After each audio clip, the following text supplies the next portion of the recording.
Muy buenas tardes, amable teleaudiencia, radio oyentes, nuevamente mi presencia en esta prestigiosa radio La Voz de Jesús. De mi parte le doy la bienvenida y de parte del Ministerio Radial. Quiero hacerles recordar antes que nada que usted durante la enseñanza puede escribirnos al 87 87 2707, puede chatear, enviar sus preguntas y poder llamar también al 82 55 40 98 para cualquier inquietud. Estamos en este momento en un tiempo difícil, en una situación mundial, y a eso nosotros tenemos que añadir ciertas recomendaciones que es muy importante para que nosotros llevar una vida acomodada, atendiendo a la solicitud de las autoridades con respecto a la sanidad. Es importante el lavamiento de las manos, llegar a la casa, volver a estar en la casa cumpliendo ese rol principal de amar a nuestra familia, cuidando nuestra salud. Muy bien, hermanos. Como dije, nuevamente estoy contento, feliz de estar con ustedes. Que nada, antes de entrar al tema, el tema que quiero tratar es el juzgar. Pero es muy importante aclarar ciertas cosas con respecto a esta enseñanza. He leído ciertos comentarios en el chat y realmente me llama la atención, puesto de que en algunos casos estos comentarios tienden a ser quizás ofensivos. El propósito de la enseñanza la cual nosotros estamos realizando en este medio, a través de este medio, es para que mis consiervos y las ovejas puedan entender esta enseñanza desde un punto de vista hebraico, o sea, un nivel de conocimiento que no estamos acostumbrados. Quiero además dejar claro de que en muchos casos estas enseñanzas pueden traer conflictos. Aprendió ya sea por su pastor o una institución en la cual le ha enseñado en entender desde un punto de vista greco-romano. Quiero aclararle que nuestro Mashiach, Mesías, Jesús, Yeshua, era hebreo, por lo tanto su enseñanza, la doctrina, se basaba en un entendimiento totalmente opuesto al greco-romanismo. Hoy quizás vamos a hablar un poco de un tema que cuesta aplicar en nuestra vida práctica y tiene que ver con el juzgar. Para ello, quiero compartir el texto de 1 Corintios, en el libro de 1 de Corintios, capítulo 2, 2 de Corintios, capítulo 2, 2 Corintios, mejor capítulo 10, 2 de Corintios, capítulo 10, versículo 7 en adelante. Y dice lo siguiente. 2 de Corintios capítulo 10, versículo 7. Fíjense en lo que es evidente. Si alguno está seguro de ser de Mashiach, debe tener en cuenta que también nosotros somos de Mashiach. Y aunque yo insista un poco más de la cuenta en nuestra autoridad, no tengo por qué avergonzarme, pues el Señor nos dio la autoridad para edificación de la comunidad y no para destruir. Vuelvo a repetir esta última parte. El Señor nos dio la autoridad para edificación de la comunidad y no para destruir. Claramente aquí el apóstol Shalías hace hincapié de que la autoridad dentro de la comunidad es para edificar y no para destruir. La pregunta que viene al caso es ¿cómo edificamos una comunidad y cómo se destruye? Pues la edificación de una comunidad se basa principalmente en un estamento que muchos de nosotros conocemos, pero es muy difícil de aplicar. Toda comunidad encuentra su unidad en base a la premisa del amor. Y para destruirla es muy fácil. Desde el punto de vista de la profundidad de la, sabemos que en 1 Corintios capítulo 13 nos habla de lo que es el amor. En ningún momento el amor tiene un aspecto de recibir, sino que el propósito de ella es de dar. En todo lo que nosotros hemos notado, hemos estudiado, vemos que el amor es de dar. Según los escritos antiguos, dice lo siguiente, y esto es nuevo para usted, que el amor le corresponde al hombre dar, y a la mujer le corresponde recibir el amor. Y la mujer, ¿cómo puede dar amor si al hombre le corresponde amor? Los escritos antiguos. Es muy simple. La mujer recibe el amor del hombre y la mujer vuelve a dar el amor como un beneficio. Entonces la mujer da el beneficio del amor.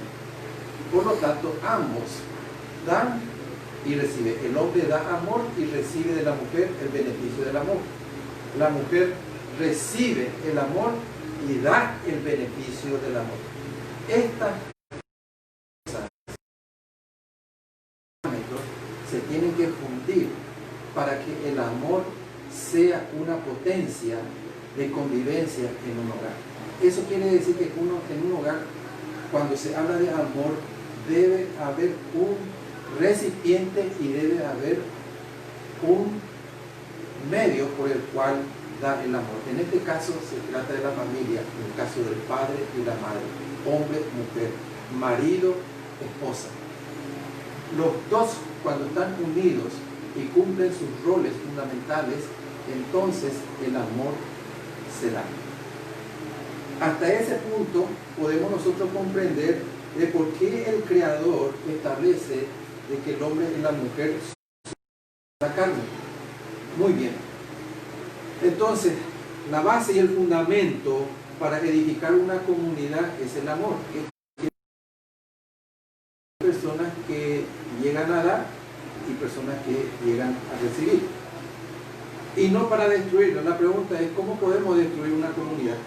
En Colosenses, capítulo 3, 5, en adelante, nos dice lo siguiente: hagan pues morir todo lo que hay de terrenal en ustedes, y que nadie cometa inmoralidades sexuales, ni haga cosas impuras, ni siga sus pasiones y malos deseos, ni se deje llevar por la avaricia, que es una forma de idolatría. Aquí nosotros tenemos cómo nosotros en una comunidad podemos estar llenos de idólatras. Cuando tenemos cosas impuras, hay actos inmorales, refiriéndose a la sexualidad, seguir pasiones, malos deseos, y nos dejamos llevar por la avaricia. Es una forma de idolatría. Y dice, por estas cosas viene el terrible castigo del Elohim sobre aquellos que no lo obedecen. Y en su vida pasada ustedes las hacían. Dejen todo eso. Y vuelve a mencionar otro tipo de idolatría. Por ejemplo, el enojo, la pasión, la maldad, los insultos, las palabras indecentes. No se mientan los unos a los otros, puesto que ya se han despojado de lo que antes eran y de las cosas que antes hacían. Muy bien, hemos tocado entonces dos aspectos de este mandamiento en que salía Pablo, habla a los de Corinto, y nos hace referenciar de que el Señor, en este caso nuestro Mashiach, nos dio autoridad a cada uno de nosotros con el único propósito de edificar una comunidad y no para destruirla. Muy bien, hemos visto de los conceptos que puede ser idolatría. Idolatría no solamente es adorar una imagen, postrarse ante ella, sino que la idolatría nosotros la cultivamos adentro y claramente nos hace ver el apóstol qué tipo de idolatría nosotros tenemos aún en medio de nuestra comunidad. Y siguiendo con el tema, el juzgar, debemos aclarar lo siguiente. El juzgar es una cualidad que le corresponde a nuestro Creador.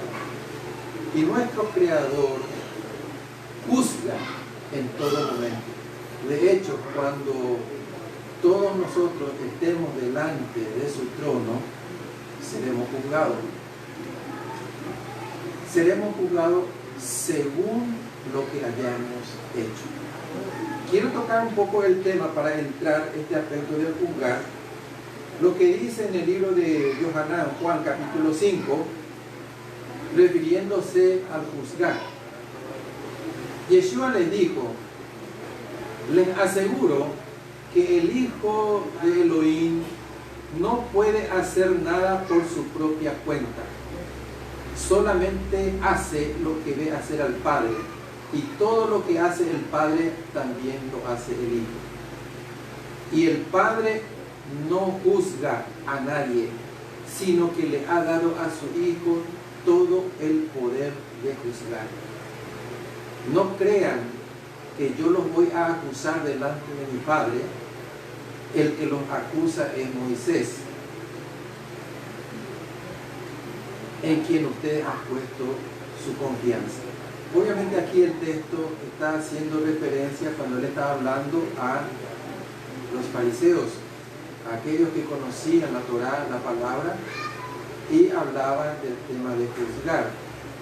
Lo interesante de este texto es en el versículo 22, en donde dice que el Padre no juzga a nadie, sino que le ha dado a su Hijo todo el poder de juzgar. Sin embargo, cuando nosotros leemos las Escrituras antiguas, vemos que sí, el Padre juzga. Y resulta que cuando Él juzga con dos elementos primordiales que a través de la Escritura, al analizarlo, llegamos a la conclusión de que su juicio es misericordioso. Antes de decretar una pérdida, antes de decretar un juicio que va a caer sobre su pueblo, siempre Él lo advierte. Y lo advierte en reiteradas ocasiones. Y la historia registra eso. Por eso es que Él siempre, antes de decretar un juicio, envía a sus profetas. ¿Para qué? Para tratar de hacer cambiar esa conciencia de hacer siempre la maldad. Pero el no querer escuchar ni a sus profetas, entonces no quedaba más remedio que el juicio se derramaba. Pero siempre se derramaba con advertencia. Lo importante y lo interesante de este tema es que aquí nos dice que el Padre no juzga a nadie, sino que le ha dado a su Hijo todo el poder de juzgar. Y lo importante, como hemos dicho, es que aquí tenemos como algo, como una nueva revelación. Si tomamos en cuenta literalmente, dice de que todo el poder y autoridad se lo ha dado al Hijo para juzgar. Entonces, ¿qué podemos entender ante este escrito? El Padre, si ha pasado el poder al Hijo para juzgar, entonces el Mashiach, nuestro Mesías, es el que juzga. Si ese es el caso, en el verso 45 dice lo siguiente, del mismo libro de Yohanan, capítulo 5, verso 45. No crean que yo los voy a acusar delante de mi Padre. El que los acusa es Moshe mismo. Y aquí nosotros tenemos que entender qué quiere decir este aspecto. No va a acusar porque no vino para eso, dice, él vino para salvar. El que nos va a acusar es Moisés. Aquí la palabra Moisés nosotros debemos tomarlo antropomórficamente porque está hablando de la Torá. Por eso en el hebraísmo cuando se habla, se dice por ejemplo la Torá de Moisés, la ley de Moisés o la Torá de Moshe. Hace referencia específicamente a las escrituras y realmente al final lo que nos va a acusar a nosotros es lo que está escrito en su libro, en su Tanaj. Entonces tenemos por un lado que el Padre pasa la autoridad para juzgar al Hijo. El Hijo claramente dice que Él no vino para juzgar a nadie,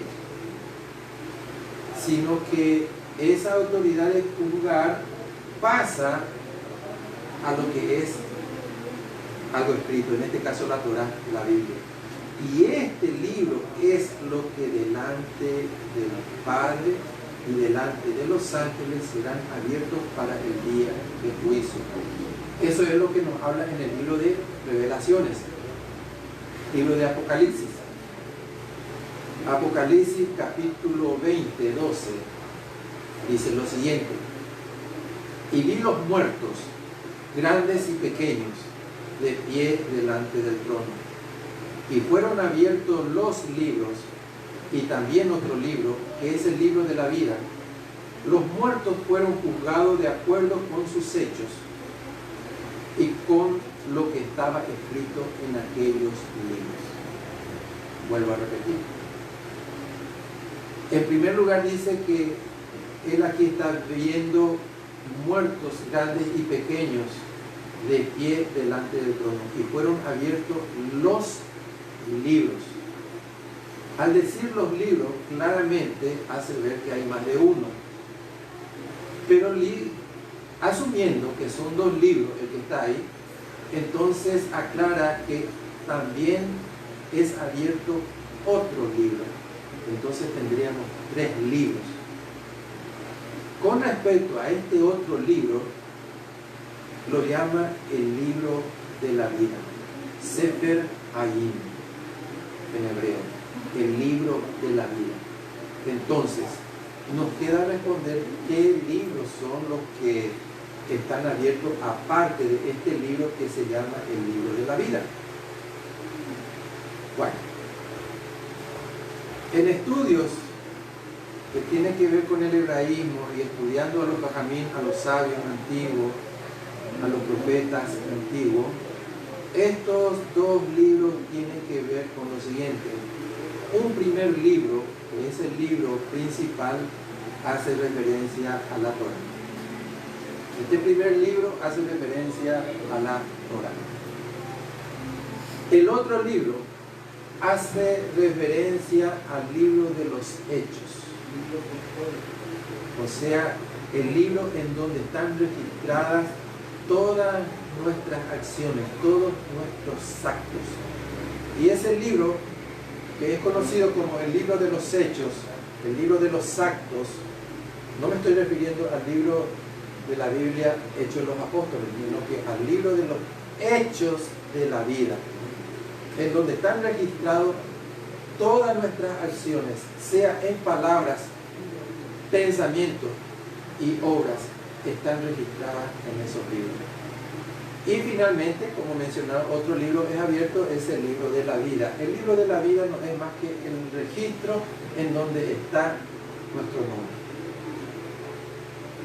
Y ese es el libro en donde el Malaj ha asignado para saber si está nuestro nombre registrado ahí. En ese libro se anota desde el momento que uno nace su nombre.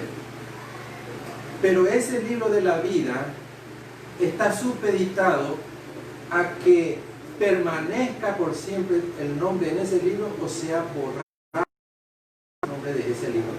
Y el borrar nuestro nombre de ese libro se debe ir el malaj a verificar los actos en el libro de los hechos. Y esos hechos son sopesados en base al libro principal, que es la Torá. ¿Qué quiere decir eso? Que si yo debería de aplicar misericordia y no lo apliqué, entonces se me cuenta como pecado. Si yo debería dejar de robar y aún así conociendo he robado, son cómputos asignados en el libro de la vida para permanecer mi nombre o para ser borrado. En conclusión, cuando viene nuestro Mashiach y nos hace ver que nuestros actos deben ser cambiados por un cambio de conciencia, porque el propósito de la Torá, para que nosotros la estudiemos, es para que tengamos un cambio de conciencia, y ese cambio de conciencia va a ir anulando nuestro pecado, o sea, nuestros hechos pasados, y no se contarán. Y de esa manera, entonces nuestro nombre no será borrado. Por lo tanto, al final, lo que va a juzgar nuestra vida son los textos, las palabras del Creador que está registrado en su Torá. Ellos son los que delante del trono nos estará juzgando. No es ni el Padre, no es ni el Hijo, sino su palabra viviente, su Torá. Ella es la que nos va a juzgar delante del trono. Y este aspecto nosotros debemos conocer, porque el juzgar no tiene nada que ver con el juzgar a mansalva, o no tiene nada que ver con el juzgar el pecado del hermano se sienta más culpable.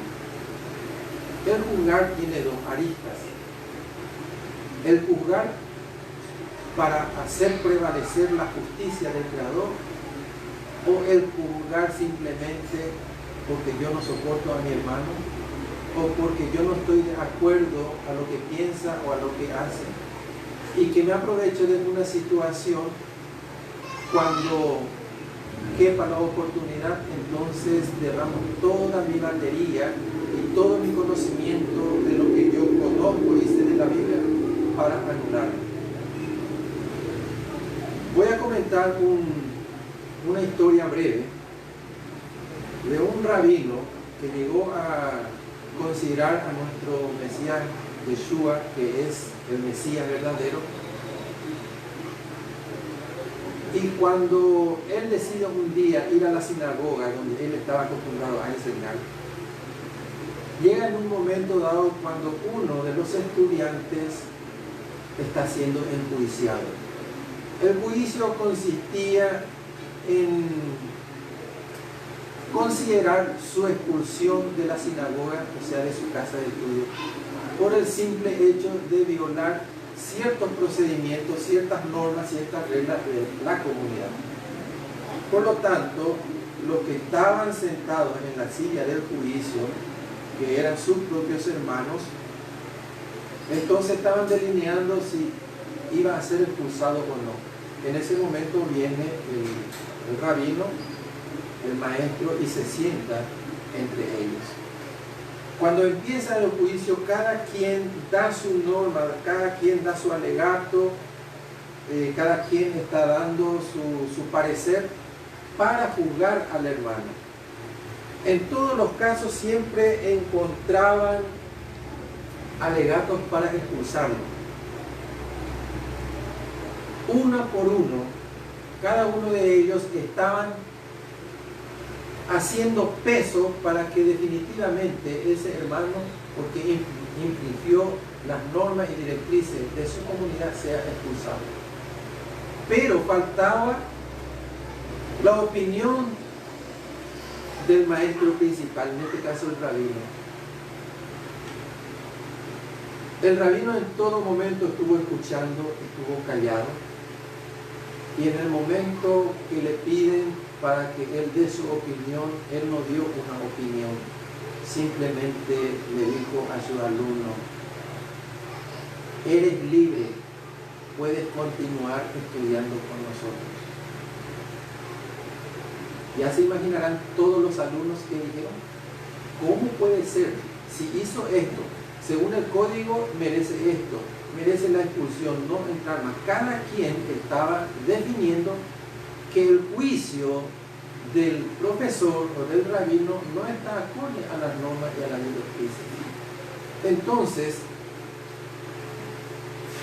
uno de ellos pregunta: ¿cuál es la razón por la cual él va a continuar en este grupo?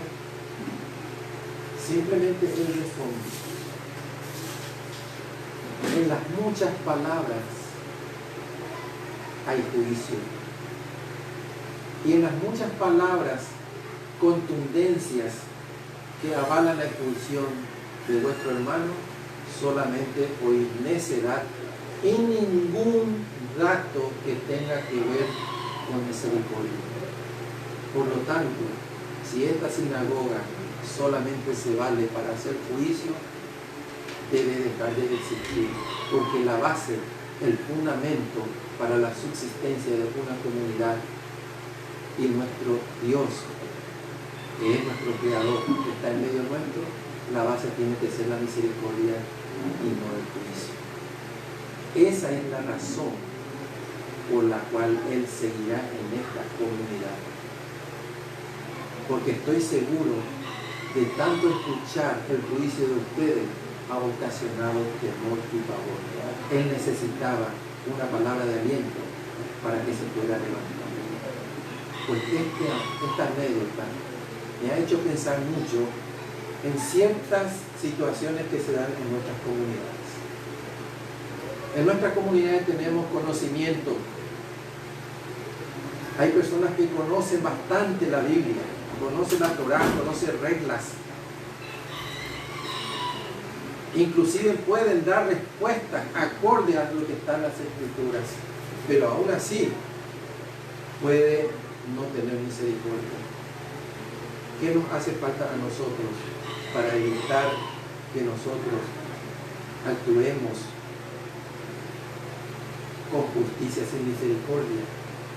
Que entendamos que toda palabra, toda ley tiene su espíritu, y el espíritu de la ley se llama misericordia. La ley, su letra, se llama juicio.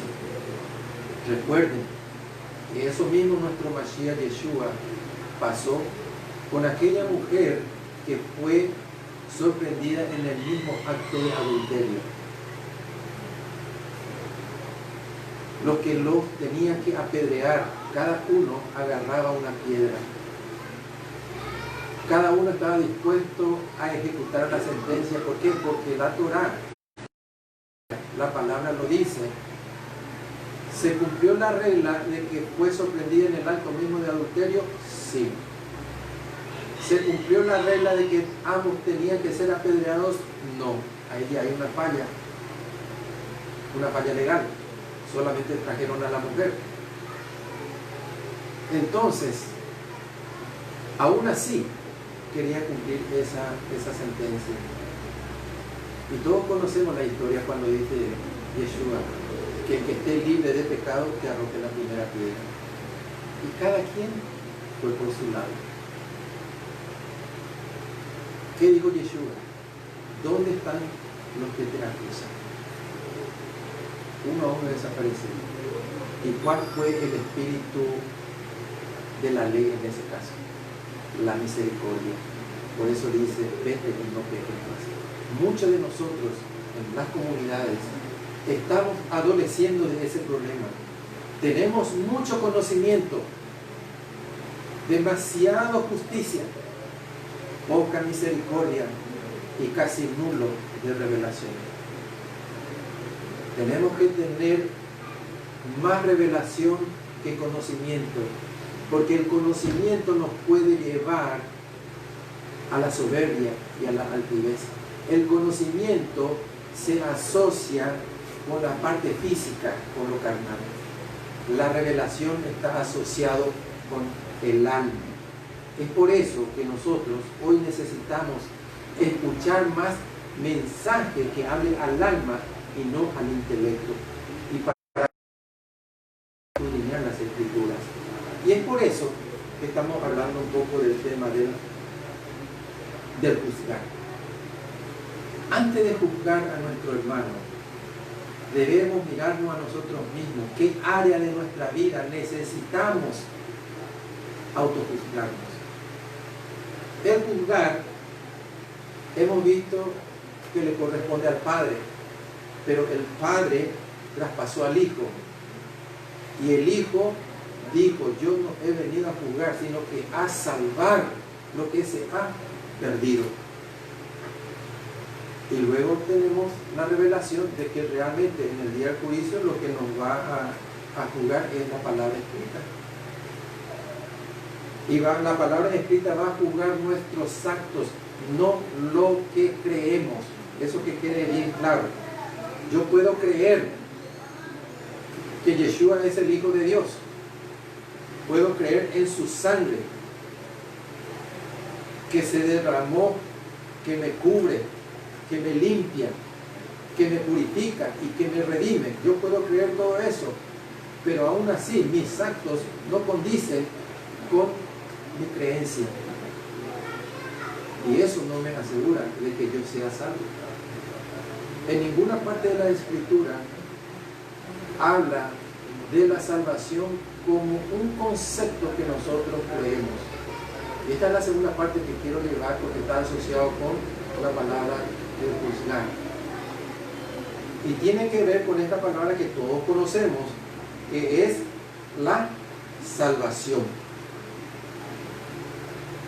Pero antes de ello, me olvidé el texto en donde habla de que en Revelaciones capítulo 20, versículo 12, cuando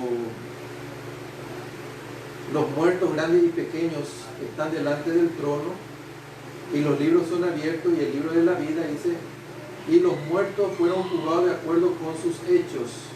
No dice que fueron juzgados conforme a su creencia y con lo que estaba escrito en aquellos libros. Aquí nosotros tenemos claramente qué es lo que está en aquellos libros. Por un lado, la Torá, la Biblia, y por el otro lado, los hechos que son contabilizados a partir de nuestra salida de la pubertad a la adolescencia hasta el final de nuestros días. Entonces, quiero recordarle, por ejemplo, en Primera de Corintios, capítulo 3, todos conocemos este texto, en donde nos habla lo siguiente. Dice, porque nadie puede poner otro fundamento que el que está puesto, el cual es Yeshua HaMashiach, Jesucristo. Y si sobre este fundamento alguno edificare oro, plata, piedras preciosas, madera, heno, hojarasca, la obra de cada uno se hará manifiesta, porque el día la declarará, pues por el fuego será revelada, y la obra, escuchen, la obra de cada uno, sea cual sea, el fuego la probará.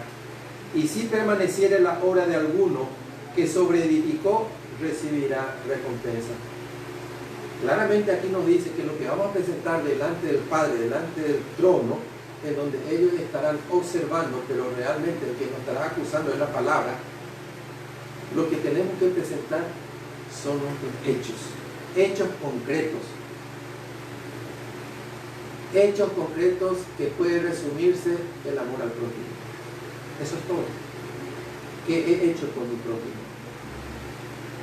Y en 2 Corintios, específicamente en 2 Corintios, capítulo 5,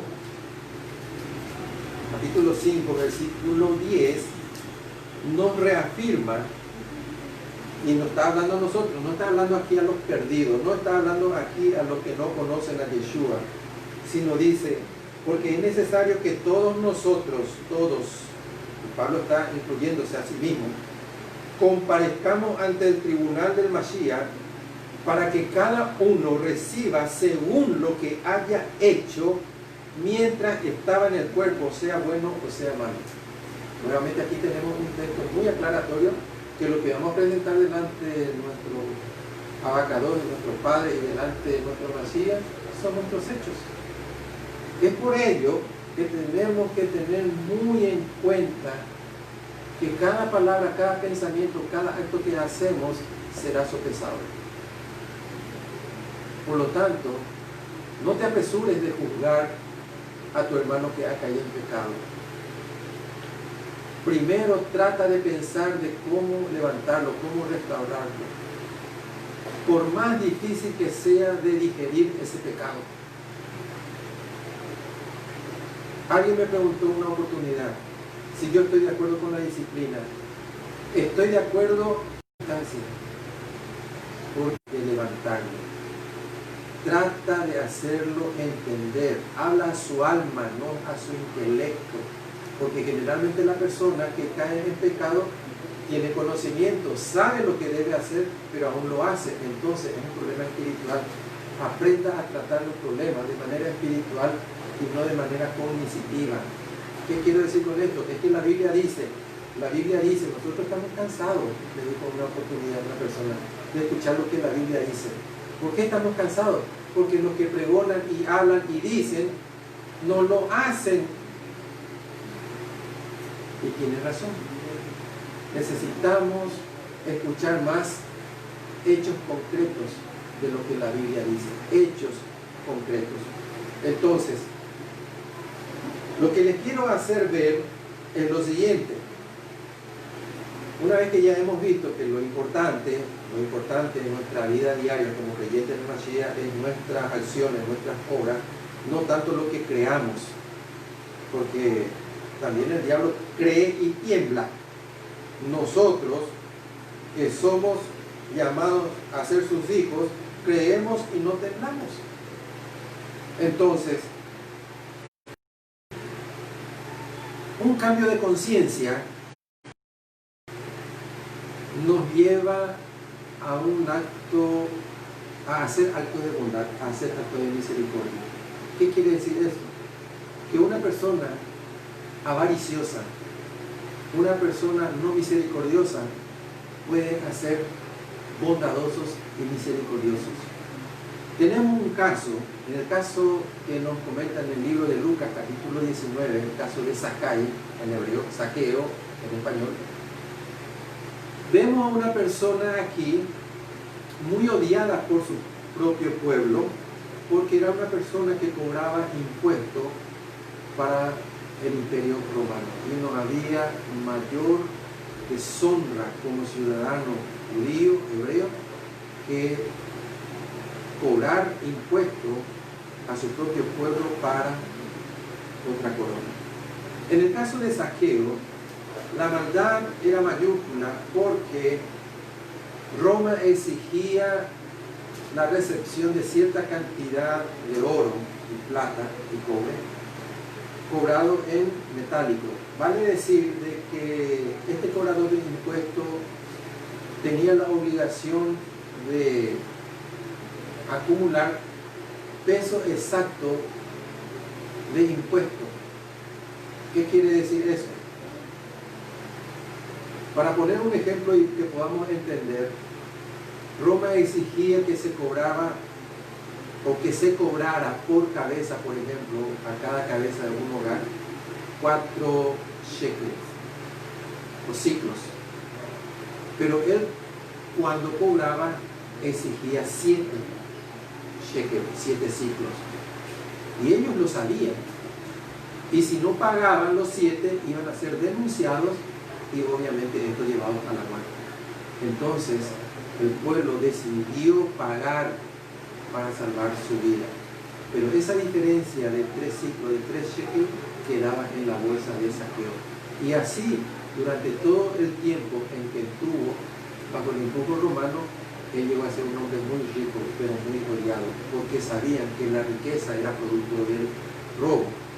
Sin embargo, este mismo personaje, odiado por sus hermanos, nos comenta lo siguiente. Lucas 19:8.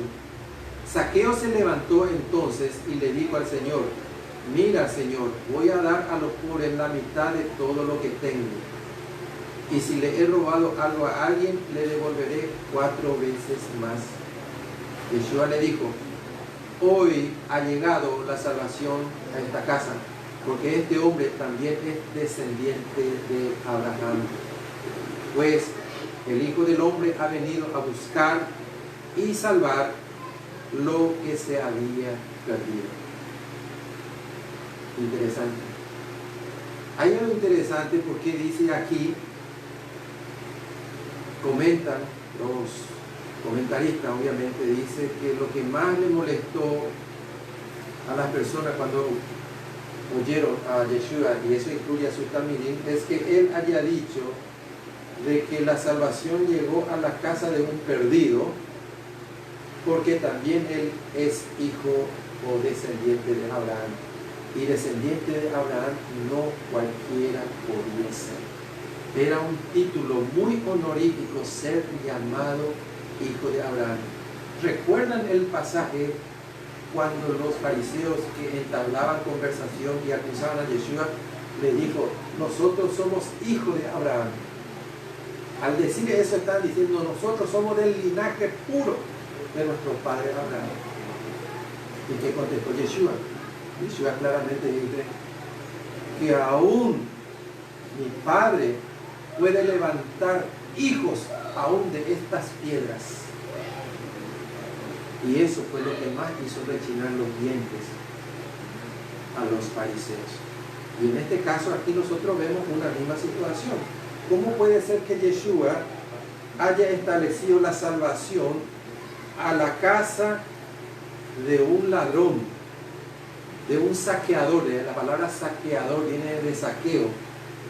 ¿Cómo puede ser, y lo llama hijo de Abraham, un descendiente de Abraham, un descendiente, un hijo de la promesa? Claramente la respuesta en el verso 10 nos dice, el Hijo del Hombre ha venido, uno, a buscar y salvar lo que se había perdido. Él no vino a juzgar. ¿Quiénes son los que juzgan? Los que juzgan son los que creen que tienen derecho, tienen conocimiento y se ponen a la altura del mismo Creador para decidir quién es salvo y quién es perdido. Nuestra función principal como seguidores del Mashiach es restaurar, no la de acusar. Aunque en la Escritura claramente Pablo dice que nosotros tenemos que juzgar las cosas del reino. Y tenemos que juzgar a nuestros hermanos, a aquellos que se dicen ser creyentes, pero actúan impíamente. Claro, nosotros tenemos que tener la capacidad para juzgar eso. Y para poder juzgar tenemos que tener un espíritu de discernimiento, no el espíritu de sospecha, no el espíritu de carnalidad, porque simplemente yo quiero mostrar que soy superior a mi hermano. Nadie es superior a su hermano. Por eso es que en el hebraísmo, tanto ricos y pobres son enterrados en un ataúd común, sin pintura, sin ornamento y envueltos en una sábana blanca, porque ahí tu conocimiento, tu poder no vale nada. También en una congregación, en tu comunidad, al estar ahí todos somos uno. Ahí estamos altos, bajos, flacos, gordos, quien tiene conocimiento mayor, quien tiene conocimiento menor, pero todos somos uno.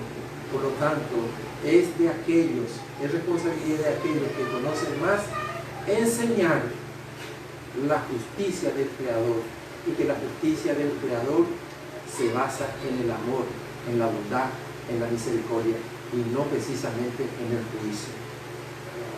Y es por ello que le dije que quiero hablar que esta palabra juzgar está asociado con este texto que acabo de leer al final, Lucas 19:10, que el Hijo del Hombre, el Ben Adán, ha venido a buscar y salvar lo que se había perdido. Quiero acotar algo interesante.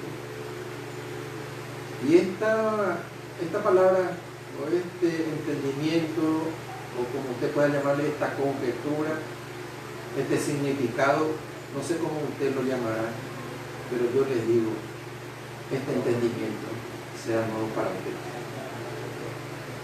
En la Biblia la palabra salvar, salvado, no existe. Así como me está escuchando. Y tal vez usted ahí está rechinando los dientes porque usted dice, pero aquí la palabra del mismo Jesús, el mismo Yeshua dice que Él vino a salvar lo que ha perdido y dice que todos en Él seremos salvos, en su nombre seremos salvos. Sí, es cierto, eso es lo que está escrito. Pero recordemos que las Escrituras, en su origen, fue escrito en hebreo. De hecho, ya se encontró escrituras del Sefer de Mateo, del libro de Mateo en hebreo. Una de las primeras cosas que me ocupó buscar esta palabra salvar, y les puedo decir que me causó mucho gozo por esta razón.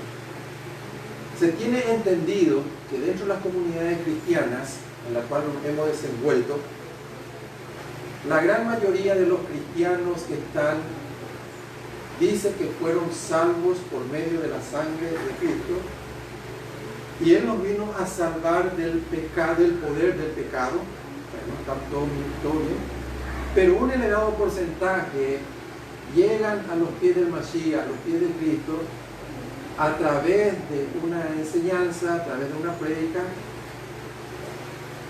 Y si usted hace un análisis y pregunta ¿de qué nos vino a salvar Jesús? Un 90% le puede contestar, vino a salvarnos del fuego del infierno. Esa es la gran mayoría. Gracias a Dios que soy cristiano, porque al ser cristiano ya no voy al infierno. Gracias a Dios, a su Hijo Jesucristo, que me libró del fuego eterno, del fuego del infierno. Él me salvó con su sangre. Cuando me propuse estudiar profundamente sobre este texto, mi sorpresa fue que no he encontrado una palabra que haya sido traducida como salvar. Mi sorpresa es que la palabra salvar como tal no existe, porque los traductores utilizaron el verbo hayá, que quiere decir avivar, conservar, revivir, preservar, resucitar. Y esta palabra, asociado en este caso con su nombre, entonces aparece la palabra salvación. Entonces, esta palabra salvar está asociado también a la palabra Javá, que quiere decir declarar, enseñar y mostrar. Y la palabra salvar la vida, el texto que se utilizó en hebreo es Hayay, y viene de la raíz Hayá, y Hayá es el aliento de vida. Hayá es lo que Él insufló en Adán e hizo un ser viviente. Por lo tanto, la salvación como tal, o la palabra salvar, salvación, salvado, está asociado con el verbo hay, vida. Entonces, cuando nosotros leemos en las Escrituras de que Él vino a salvarnos, literalmente lo que quiere decir es que Él vino a dar nueva vida. Eso sí está más asociado, está más, porque Él claramente en la Escritura, nosotros, el apóstol Pablo claramente dice de que Él nos vino a dar nueva vida a través de su palabra. Por lo tanto, aquí nosotros tenemos dos cosas, tenemos la palabra y tenemos la palabra vida. La unión de su palabra con la palabra Hay, que es vida, eso se llama salvación.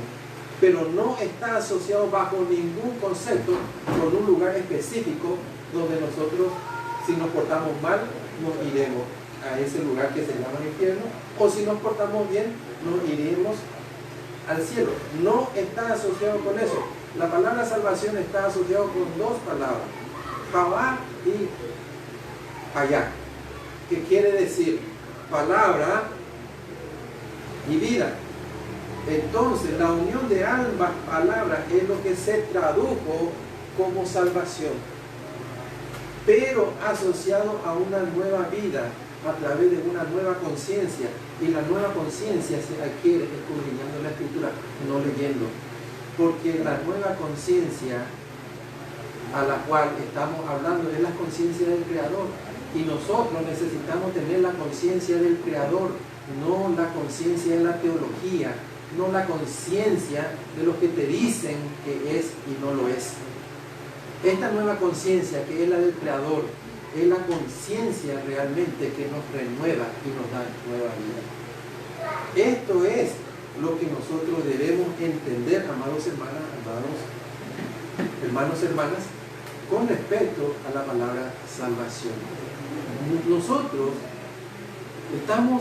hemos asociado la palabra salvación con estar asociado o estar unidos a una iglesia. Y este concepto que se ha manejado, por ejemplo, dentro de las iglesias evangélicas, cuando eso es lo que siempre oigo, que los católicos no tienen salvación, para ellos el fuego del infierno. En primer lugar, ¿por qué juzgas? Bajo tu parámetro, ¿por qué juzgas que ellos están perdidos? El fuego del infierno los espera. Porque son idólatras. Pero también hemos leído en las Escrituras que idolatría no se refiere solamente a eso, sino que una mala palabra, ira, maledicencia, lengua engañadora, lengua mentirosa, eso también es sinónimo de idolatría. Y si eso gobierna nuestra vida, entonces el ídolo está dentro de nosotros y no está fuera. Por lo tanto, cada vez que nosotros vamos a juzgar a alguien, quién está perdido, quién está salvado, estoy tomando el lugar de Dios. Estoy tomando el lugar que no me corresponde. Porque mi lugar es ser un restaurador, no un enjuiciador. Y la salvación a que hace referencia es en la cual tengo que hablar, unir la palabra para que lo lleve a un cambio de conciencia, y eso es lo que se llama salvación. Eso es lo que dice la palabra salva. Dice la misma Escritura, cuando Yeshua habla a su talmidim y habla a los fariseos, a vosotros os pareceis que encontráis la vida eterna en las Escrituras. O sea, ¿cuál es el propósito de estudiar la Escritura? Para encontrar la vida eterna. Entiéndase salvación. ¿Qué quiere decir eso? Una nueva vida. Una nueva vida implica una nueva conciencia que yo debo tener con respecto a mi Creador. Y está más asociado a hechos concretos, no a lo que yo conozca. No me sirve lo que estudio en los institutos, sí me sirve, pero no me sirve de nada si yo no echo a andar concretamente con actos concretos. Aquí nosotros vemos el caso de Zaqueo. Escuchó la palabra, entendió la palabra, e inmediatamente echó a andar la palabra. ¿Por qué? Inmediatamente dijo que iba a devolver la mitad de sus bienes. Y si a alguno que le he robado más, le devolveré 4 veces más, o sea, el 80%. Algo concreto. Eso se llama verdadero arrepentimiento. Un verdadero arrepentimiento tiene que ver con hechos concretos, un cambio de conciencia. No simplemente pedir perdón y ya está. Cuando mis heridos, o a lo que yo herí, a lo que yo maté, están todavía pidiendo justicia. Entonces, la justicia, el juzgar, está asociado a hacer actos de benevolencia, a hacer actos de misericordia. La salvación tiene que ver con el estudio de la palabra que me lleva al cambio de conciencia, y ella automáticamente hace que yo tenga una nueva vida en el Mashiach. Eso es todo. Bueno, hermanos, con esto doy acabada esta parte, esta porción de la escritura. Espero que le haya agradado esta porción y que de alguna manera haya alimentado su alma, haya alimentado su conciencia, para que aquellos que hayan escuchado analicen,